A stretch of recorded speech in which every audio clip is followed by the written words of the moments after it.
महत्वाची बातमी आहे। बाळ माने नितेश राणेंसोबत चार्टर विमानानं मुंबईत पोहोचले। बाळ माने फडणवीसांची देखील भेट घेतील सूत्रांकडून कळतंय। बाळ माने भाजपमध्ये प्रवेश करणार असल्याची देखील सूत्रांकडून माहिती आहे। या सगळ्या विषयी बोलण्याकरता स्वतः बाळ माने आपल्या सोबत जोडले गेलेत। नमस्कार, स्वागत आहे तुमचं लोकशाही मराठीमध्ये।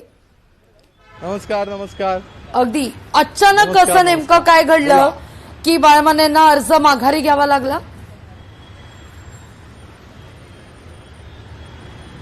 असं आहे की काल संध्याकाळी 3 वाजेपर्यंत उमेदवारी अर्ज घेण्याची अंतिम वेळ होती आणि मी उमेदवारी अर्ज मागे घेतल्यानंतर माझा खुलासा मी मीडियाला केलेला आहे। पुन्हा एकदा मीडियाला खुलासा करतो मी।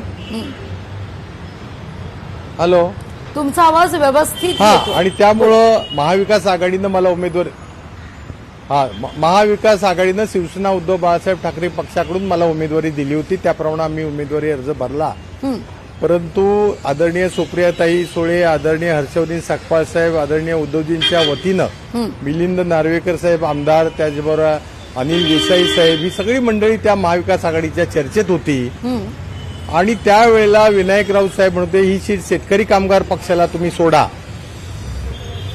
आणि मग जयंत पाटील साहेबांना मिलिंद नार्वेकर साहेबांनी फोन केला तर त्या ठिकाणी जयंतराव पाटील म्हणाले आम्ही शेतकरी कामगार पक्ष निवडणूक लढवणार नाही, महाविकास आघाडीचा जो तुम्ही उमेदवार द्याल त्याला आम्ही सहकार्य करू। आणि त्यामुळं माझी उमेदवारी पक्षानं दिली आणि मी उमेदवारी भरली। त्यावेळेला आमचे जे काय महाविकास आघाडीचे सुमारे 200 मतदार जे पक्षचिन्हावर आपापल्या निवडून आले ते एवढेच होते। 1018 एकूण मतदार होते। आम्हाला ह्याची कल्पना होती की आपल्याकडे नंबर गेम कमी आहे, परंतु ज्या वेळेला मी उमेदवारी अर्ज भरण्याचा निर्णय घेतला त्याला सूचक लागतात 10। बरोबर, मला घटक पक्षाच्या कुठल्याही सदस्यानं सूचक म्हणून सही केली नाही।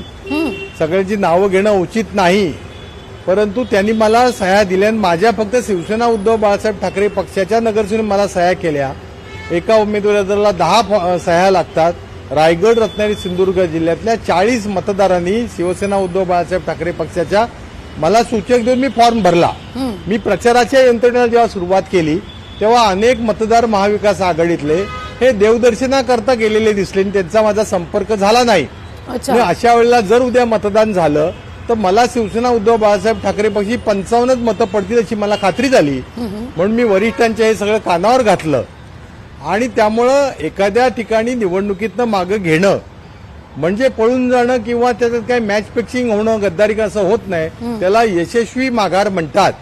कारण जर मी निवडणूक लढवून जर मतं महाविकास आघाडीची कमी झाली असती तर पॉलिटिकल सिनेरिओमध्ये महाविकास आघाडीचं जास्त नाचक्की झाली असती आणि म्हणून मी झाकली मूठ 1.25 लाखाची ठेवली। मी वरिष्ठांना त्याची कल्पना दिली आणि त्यामुळे मी उमेदवारी अर्ज मागे घेतला। याला यशस्वी माघार घेणं असं म्हणतात। आमच्याकडे बहुमत होतं आणि मी माघार घेतली, मी मॅनेज झालो, असं असतं तर दोष माझा होता।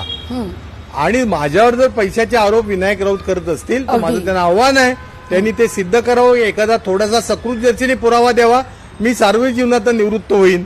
उलट विनायक राऊत हेच मॅच फिक्सिंग करतात, ते मांडावल करतात प्रत्येक वेळेला, पालघर पासून सिंधुदुर्ग जिल्ह्यापर्यंत। त्यांना कदाचित संधी मिळाली नसेल, त्यामुळे त्यांना रुखरुख आहे की माझ्या माध्यमातून काही तडजोड झाली नाही आणि म्हणून त्यांनी कदाचित काही पक्षाची म्हणजे काही जे महायुतीतले काही पक्ष आहेत यांची सुपारी घेतली असेल विनायक राऊत साहेबांनी आणि मला तात्काळ हकालपट्टी पडण्याचं काही कारण नव्हतं ना। मला शोकास नोटीस द्यायला पाहिजे, मला विचारलं पाहिजे होतं। हे न करता त्यांचं जे वर्तन आहे विनायक राऊत साहेबांचं किंवा संजय राऊत साहेबांचं हे कुणाला तरी फेवर करायचं आणि बाळ मानेचं पॉलिटिकल करिअर खतम करा आणि बाळ मानेची हकालपट्टी करा। कारण बाळ मानेला शिवसेनेतनं उद्धव साहेबांकडे तिकीट मिळू नये म्हणून सुद्धा माझा प्रवेश 1 महिना लांबला होता 2024ला। तेव्हा हे विनायक राऊतच सगळं करत होते। माझ्या निवडणुकीत सुद्धा विनायक राऊतांचे जिल्हा प्रमुख, तालुका, उपतालुका यांनी शेण खाल्लं, कारण माझी निवडणूक झाली ते शिंदे सेनेत गेले। असं कुठे चालत नाही ना। नगरपालिकेच्या निवडणुकीला माझ्या सुनबाईला उमेदवारी मिळू नये म्हणून सुद्धा त्यांनी प्रयत्न केले।